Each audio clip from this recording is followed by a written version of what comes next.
Internet પર cockroach જનતા party નામની અનોખી પાર્ટી વાયરલ થઈ છે। માત્ર 3 દિવસમાં 2 મિલિયનથી વધારે એટલે 70,000 તો એ પહેલા હતા, પરંતુ હવે તો 2 મિલિયન જેવા ફોલોવર એમના થઈ ચૂક્યા છે। સોશિયલ મીડિયા પર પાર્ટીની જબરદસ્ત ચર્ચા છે। જ્યારે ઇન્સ્ટાગ્રામ પર પહેલા 5 લાખ હતા, ત્યારબાદ 10 લાખ થયા અને હવે 20 લાખ સુધી ફોલોવર થઈ ચૂક્યા છે। સીજીપી નામની યુવાનોની પાર્ટી એ ઝડપથી ટ્રેન્ડિંગ બની રહી છે। બેરોજગાર યુવાનોના મુદ્દાઓ જે છે તેને લઈને હવે ચર્ચાઓ શરૂ થઈ છે। સીજીઆઈ સૂર્યકાંતના નિવેદન બાદ આ વિવાદ શરૂ થયો છે।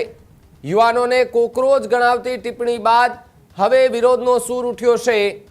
આપના પૂર્વ સોશિયલ મીડિયા વર્કર અભિજીત દીપકે આ પાર્ટી શરૂ કરી હોવાની વાત સામે આવી રહી છે।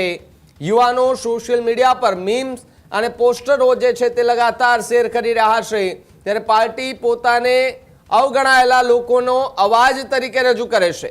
ટેગલાઇન અને વ્યંગાત્મક અભિયાનથી લોકોનું ધ્યાન ખેંચવામાં આવ્યું। સોશિયલ મીડિયા પર સીજેપીને લઈને ભારે ચર્ચા છે, જ્યારે મહુવા મોઇત્રાને કીર્તિ આઝાદ પણ આ પાર્ટીમાં જોડાયા હોવાનો દાવો કરાયો। યુવાનોમાં સિસ્ટમ વિરુદ્ધ પ્રતિકાત્મક વિરોધ તરીકે જોડાઈ રહ્યાની પાર્ટી છે। કોઈ રેલી નહીં, કોઈ મંચ નહીં, છતાં ઇન્ટરનેટ પર આ પાર્ટી જે છે તે ખૂબ ધૂમ મચાવી રહી છે। માત્ર 72 કલાકમાં લાખોની સંખ્યામાં યુઝર્સો જે છે તે જોડાયાનો દાવો કરાયો છે। રાજકીય અને સોશિયલ મીડિયા વર્તુળોમાં ચર્ચાઓ તેજ થતી જોવા મળી રહી છે।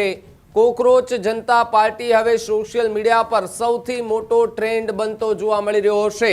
આ જ પ્રકારની તમામ અપડેટ જોવા માટે ન્યૂઝરૂમ ગુજરાતને લાઇક, શેર અને સબસ્ક્રાઇબ કરવાનું ભૂલતા નહીં।